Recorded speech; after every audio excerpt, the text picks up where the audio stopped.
뉴욕주 의원들이 아시안 아메리칸 역사교육 의무화 법안 통과를 촉구하는 집회를 열었습니다. 이들은 아시안 혐오와 폭력을 개선하기 위해 포괄적인 교육이 선행돼야 한다고 촉구했습니다. 뉴욕주 주요 기업들에서 각 분야의 핵심적인 업무를 처리하는 전문직 직원들 가운데 소수계가 차지하는 비율이 점차 늘어나고 있는 것으로 나타났습니다. 뉴욕주에서 기호용 마리화나 사용이 합법화된 지 2년이 넘어가면서 취한 운전자들로 인해 도로가 갈수록 위험해진다는 지적이 나와 각별한 주의가 필요합니다. 뉴욕시 교육국이 공립학교 내에서 부정행위 방지를 위해 모든 학교 기기와 네트워크에서 챗GPT와 다른 인공지능 도구들을 금지한 지 4개월 만에 입장을 철회했습니다. 해변과 수영장 개장 준비 한창인 뉴욕시가 수상 인명구조요원 부족난으로 인해 정상적인 개장이 가능할지 우려를 밝혔습니다. 일리노이주에서 약 70년에 걸쳐 2,000명에 육박하는 아동이 카톨릭 성직자와 수도자들로부터 성학대를 당했다는 주정부 보고서가 나왔습니다.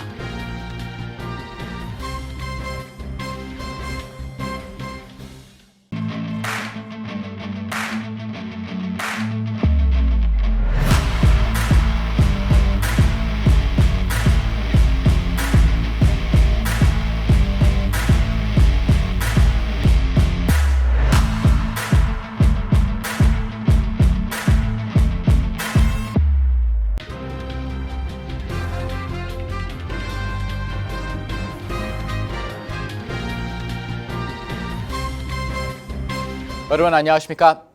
KBTV 뉴스 9 이창원입니다. 아시아 태평양계 문화유산의 달을 맞아 뉴욕주 의원들이 아시안 아메리칸 역사교육 의무화 법안 통과를 촉구하는 집회를 열었습니다.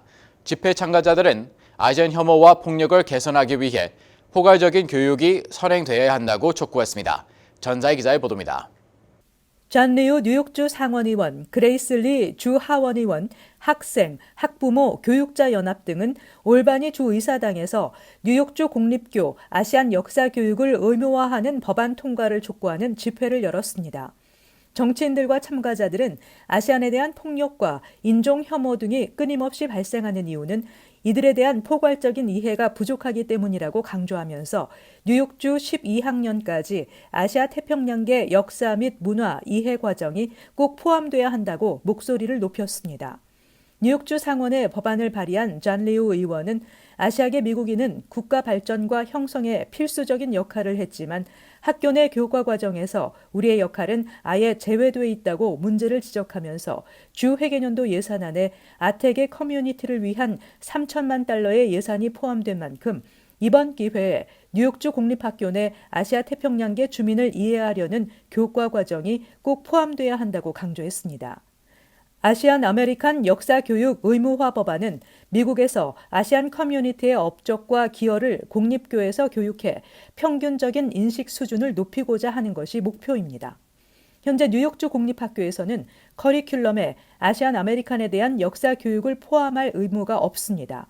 이로 인해 아시안을 동화할 수 없는 외국인 혹은 소수계의 모델 등으로 분류하는 고정관념이 생겼습니다. 팬데믹 이후 아시안 대상 혐오 범죄는 300% 이상 증가한 가운데 어릴 때부터 아시안에 대한 인식을 바로잡아줄 수 있는 교육이 동반된다면 혐오 범죄 혹은 아시안에 대한 편견도 줄어들게 될 것이라는 분석입니다. 이 법안은 지난해에도 발의됐었지만 무산된 바 있습니다.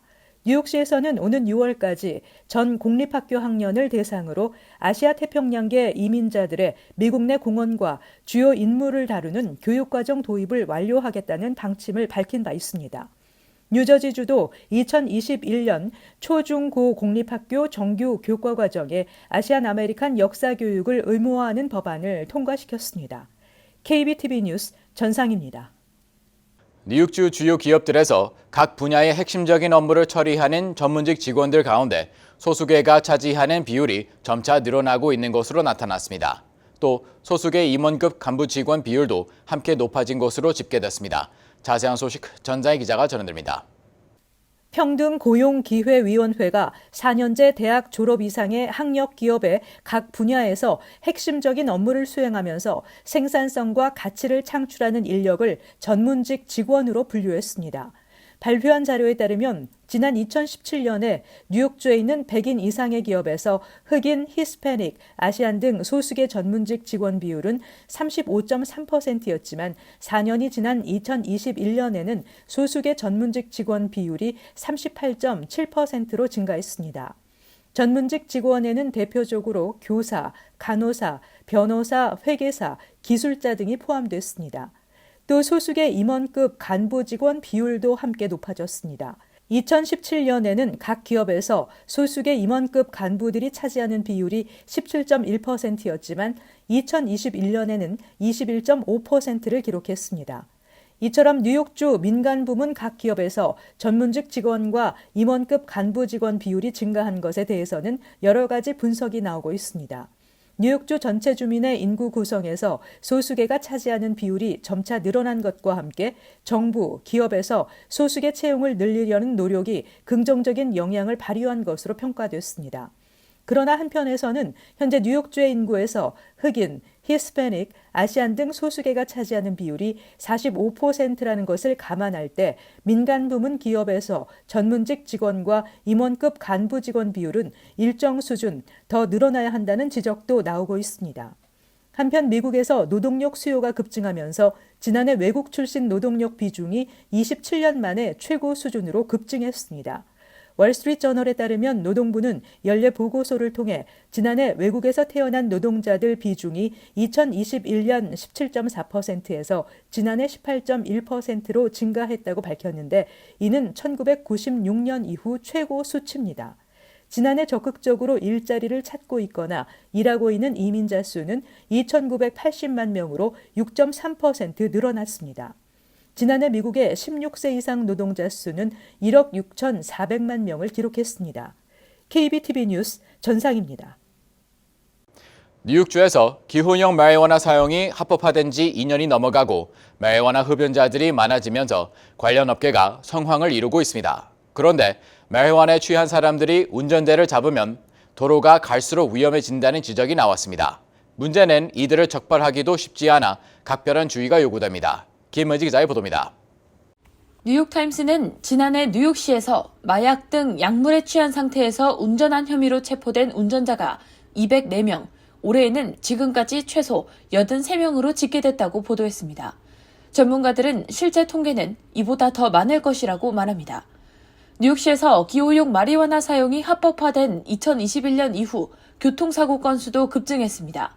2014년 뉴욕시에서 교통사고 사망자를 발생시킨 교통사고 건수는 약 260건이었고 2018년 연 200건까지 줄었습니다.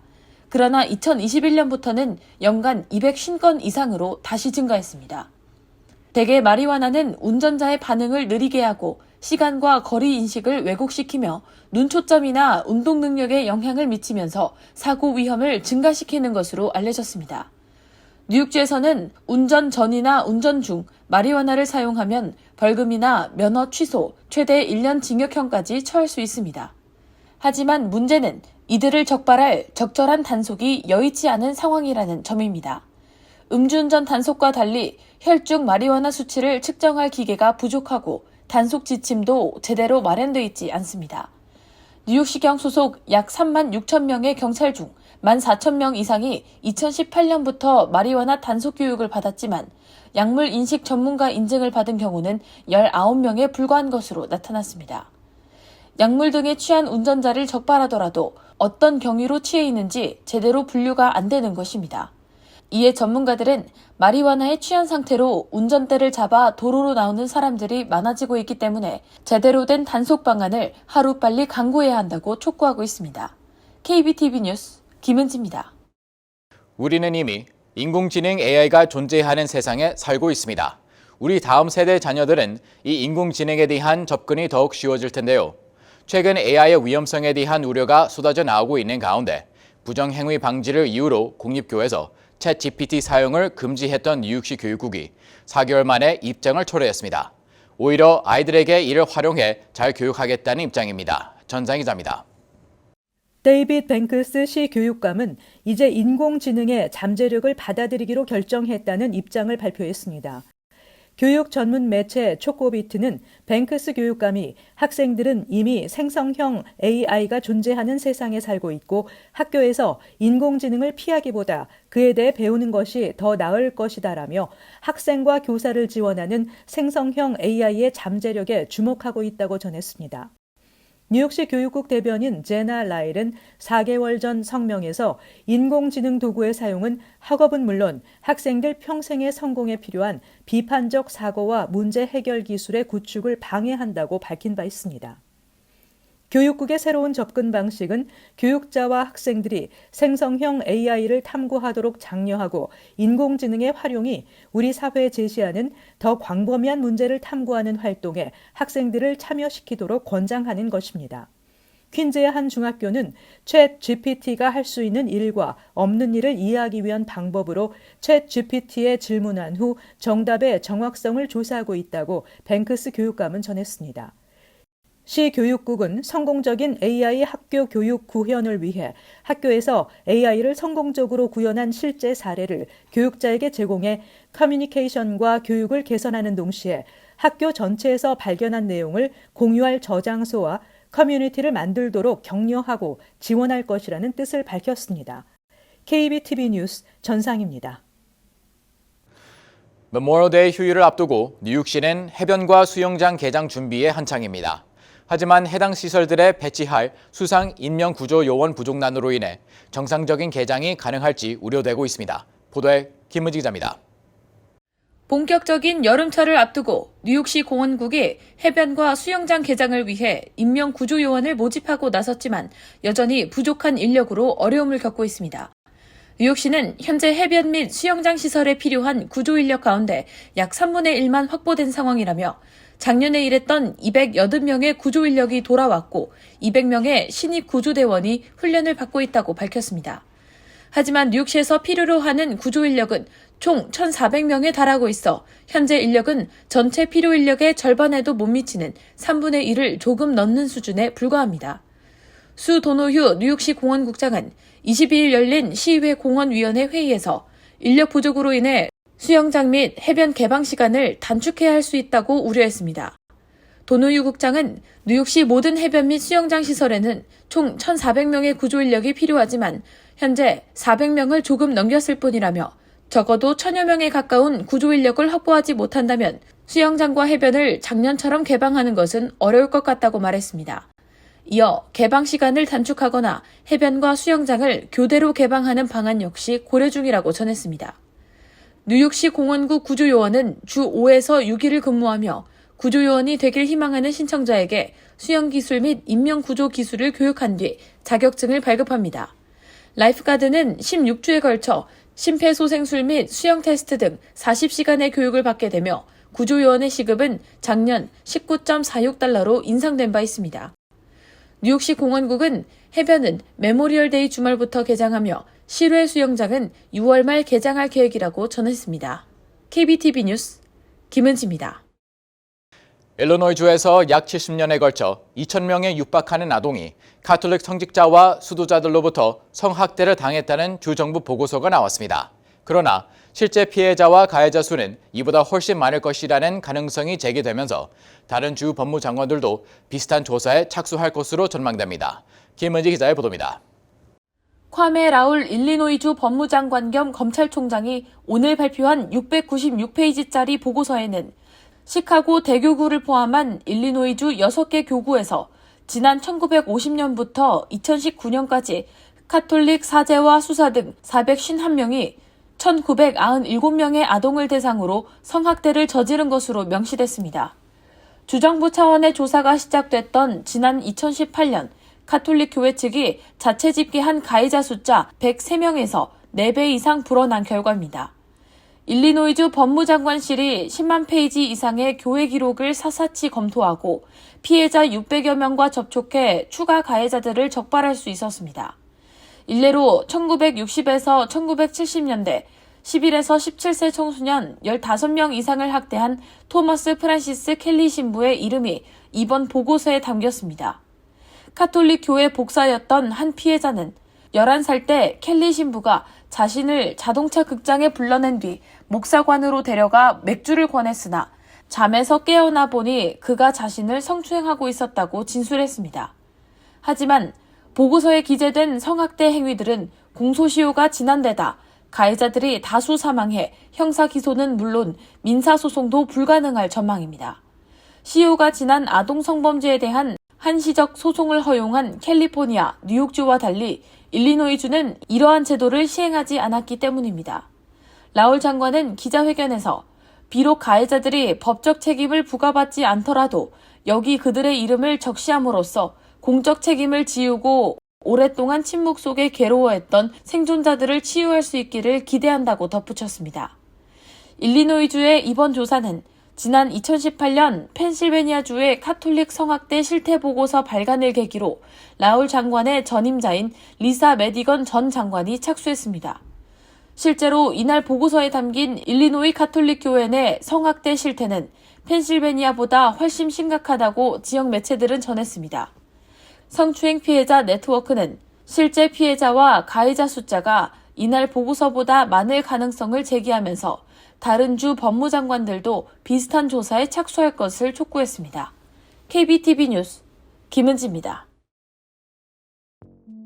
한국 언론에 따르면 신설 재외동포청장 인선이 막바지 진행 중인데 이기철 전 총영사가 초대 동포청장으로 유력하게 검토되고 있는 것으로 나타났습니다. 이기철 전 총영사는 서울대 법학과와 위스콘신대 대학원 행정학과를 졸업했으며 1985년 외무고시에 합격해 외교관 생활을 시작했습니다. 외교부에서 주 국제연합 1등 서기관, 주 이스라엘 대사관 참사관, 주 오스트리아 대사관 참사관 등을 지낸 데 이어 재외 동포 영사 대사, 네덜란드 대사 등을 역임했습니다. 이후 LA 총영사를 역임한 뒤 2018년 5월 유니세프 한국위원회 사무총장에 취임했습니다. 외교가에서는 재외동포 업무를 담당하는 재외동포 영사대사와 한인 최대 밀집 지역을 관할하는 LA 총영사 등을 지낸 그의 이력이 750만 재외동포 관련 정책과 사업을 총괄하는 재외동포청장 발탁에 고려된 것으로 보인다는 분석입니다. S&P 글로벌이 지난달까지 집계한 자료에 따르면 올 들어 미국에서 230개 이상의 기업들이 파산을 신청했습니다. 한때 미디어 시장에서 각광을 받던 온라인 매체 바이스 미디어, 유명 생활용품 판매업체 베드베스앤비욘드 등이 올해 파산 보호를 신청했습니다. 연준의 금리 인상도 파산 증가에 영향을 미쳤다고 CNN 비즈니스는 분석했습니다. 연준이 금리를 인상하면서 재정적으로 불안정한 기업들은 신용 경색의 악영향에 직면하게 됐기 때문입니다. 제롬 파월 연준 의장이 6월 금리 동결 의사를 밝혔지만 부채가 많은 기업들의 고통은 끝나지 않을 것이라는 전망이 나오고 있습니다. 제38대 뉴욕 한인회장 선거가 14년 만에 경선으로 치러지는 가운데 각 후보들이 기호 추첨을 끝내고 본격적인 선거운동 작업을 준비하게 됐습니다. 기호 추첨 결과 김광석 전 뉴욕 한인 봉사센터 회장이 기호 1번, 진강 뉴욕 한인 변호사협회 회장이 기호 2번으로 확정됐습니다. 이들 후보들은 28일부터 6월 10일 자정까지 약 2주간의 선거운동을 하게 됩니다. 선거는 6월 11일 오전 8시부터 오후 7시까지 뉴욕 일원의 지정된 투표소에서 실시됩니다. 팀 스콧 사우스캐롤라이나 주 상원 의원이 차기 대선 경선 출마를 공식 선언하며 대선 레이스에 뛰어들었습니다. 스콧 의원은 미국 공화당 내 유일한 흑인 상원 의원입니다. 스콧 의원은 출마 선언 연설에서 조 바이든 대통령을 비롯한 급진 좌파는 내가 이 자리에 올라오는 데 도움이 됐던 사다리의 모든 단계를 공격하고 있다며 이것이 내가 오늘 미국 대통령에 출마한다고 발표하는 이유라고 전했습니다. 그는 가난하게 자란 소년이 언젠가 의회와 백악관에서 봉사할 수 있는 땅에 살고 있다며 이는 미국이 억압의 땅이 아니라 기회의 땅이라는 증거라고 덧붙였습니다. 스콧 의원은 도널드 트럼프 전 대통령이나 론 디센티스 플로리다 주지사 등 공화당 내 다른 거물급 후보들에 비해 지명도가 다소 떨어지지만 약 2,200만 달러에 달하는 탄탄한 선거 자금을 보유하고 있습니다. 잠시 후 커뮤니티 브리핑을 전해드립니다.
이어서 환율과 증시 전해드립니다.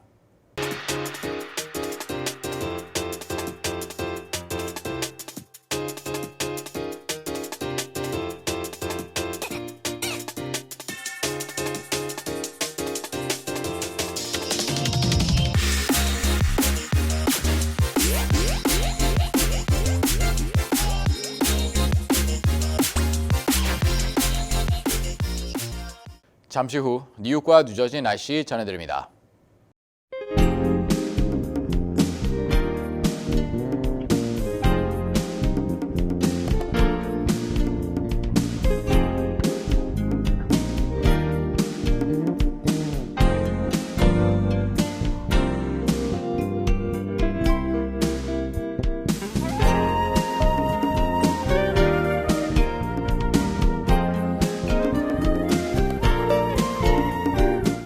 KBTV 뉴스 9 마칩니다. 오늘도 시청해주셔서 감사합니다. 편안한 밤 보내시기 바랍니다.